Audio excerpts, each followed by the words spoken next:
একজন মাদক ডিলার সে আসছে, উপস্থিত হয়েছে, বলছে যে এরকম ঈদের আগে আমারে গ্রেপ্তার করে রাখছে, এটা কি হয়? যে কোনো উপায় আমাকে ছাড়ার ব্যবস্থা করে দেন। এবং ঘটনাক্রমে দেখা গেছে যে তাকে ওখান থেকে ঈদের আগেই ছেড়ে দিয়েছে। আজকে 19 সাল না 2026, কিন্তু একই টাইপের সাপ লুডু খেলা দেখছি মাননীয় স্পিকার। ধরা হচ্ছে, বের হয়ে যাচ্ছে, অথবা তার ডান হাত বাম হাত আছে, তাদের মাধ্যমে মাদক চলছেই। এই ব্যবস্থা যদি চলতে থাকে তাহলে আমাদের সমাজে মাদকের যে ভয়াবহ সবল, এখান থেকে আমরা বাঁচতে পারবো না। মাদক দ্রব্যের ব্যবহারের মাধ্যমে মাদক সংক্রান্ত অপরাধ বাংলাদেশের সামাজিক কাঠামো ও নিরাপত্তার জন্য একটি ক্রমবর্ধমান হুমকিতে পরিণত হয়েছে।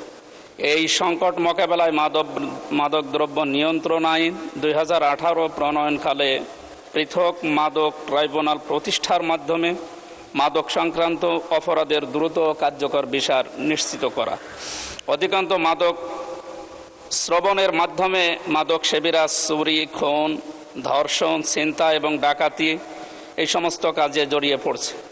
দেশের বিভিন্ন এলাকায় বিষয়টি কঠোরভাবে দমন করার প্রয়োজনীয় পদক্ষেপ গ্রহণ করা সত্ত্বেও কার্যকর কোনো ফলাফল দেখা যাচ্ছে না। তাই কোরআনে বর্ণিত আমি 3টি আইনের কথা বলতে পারি। সূরা বাকারার 219 নম্বর আয়াতে, সূরা নিসার 43 নম্বর আয়াতে, সূরা মায়েদার 90 নম্বর আয়াতে। মাননীয় স্পিকার, আপনাকেও ধন্যবাদ। মাননীয় সদস্য জনাব মোহাম্মদ রাশেদুল ইসলাম রাশেদ, শেরপুর 1, সময় 1 মিনিট। ধন্যবাদ। মাননীয় স্পিকার, আপনাকে ধন্যবাদ। একটা ঘটনা মনে পড়লো আর কি। 2019 সালে গ্রেপ্তার হয়েছিলাম, বাড্ডা থানায় আছি রিমান্ডে।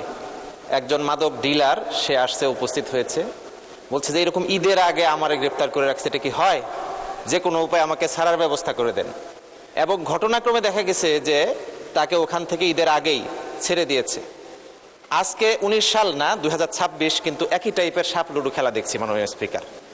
ধরা হচ্ছে, বের হয়ে যাচ্ছে, অথবা তার ডান হাত বাম হাত আছে, তাদের মাধ্যমে মাদক চলছেই। এই ব্যবস্থা যদি চলতে থাকে তাহলে আমাদের সমাজে মাদকের যে ভয়াবহ সবল, এখান থেকে আমরা বাঁচতে পারবো না।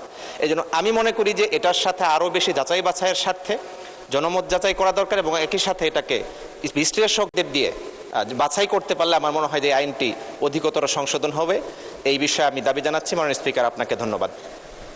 আপনাকেও ধন্যবাদ। মাননীয় সদস্য কুষ্টিয়া 4 আসন থেকে নির্বাচিত মাননীয় সদস্য জনাব মোহাম্মদ আফজাল হোসেন। ধন্যবাদ মাননীয় স্পিকার। আলহামদুলিল্লাহ, সালাতু ওয়াসসালামু আলা রাসূলিল্লাহ। মাননীয় স্পিকার, কিছু পরিসংখ্যান দেই। মাদকদ্রব্য নিয়ন্ত্রণ অধিদপ্তরের জরিপ অনুযায়ী 2018 সালে মাদকাসক্তের পরিমাণ ছিল 36 লক্ষ। সেটা বেড়ে 2026-এ হয়েছে 83 লক্ষ, দ্বিগুণেরও বেশি বেড়েছে। একই সাথে তারা বলছে 29টি সীমান্তবর্তী এলাকা দিয়ে ভারত থেকে 162টি রুটে বানের পানির মতো মাদক ঢুকছে। মাননীয় স্পিকার, এই পরিসংখ্যানগুলো যেটা ইন্ডিকেট করে সেটা হলো এটি একটি মহামারী পর্যায়ে পৌঁছেছে এবং এটা একটি অর্গানাইজড ক্রাইম। এখানে শুধুমাত্র আপনার ট্রাইব্যুনালের সংখ্যা বৃদ্ধি করে বিচার প্রক্রিয়া এবং মাদকদ্রব্য নিয়ন্ত্রণ যারা করছেন তাদেরকে অস্ত্রসজ্জিত করে এটা নিয়ন্ত্রণ সম্ভব হবে না। আমাদের দরকার ফাইন্যান্সিয়াল ইনভেস্টিগেশন, অ্যাসেট ট্র্যাকিং এবং গডফাদারদেরকে চিহ্নিত করে তাদেরকে বিচারের আওতায় আনা। একই সাথে যাদেরকে অতিরিক্ত ক্ষমতা দেওয়া হলো তাদেরকে জবাবদিহিতার আওতায় আনতে হবে। অর্থ পাচার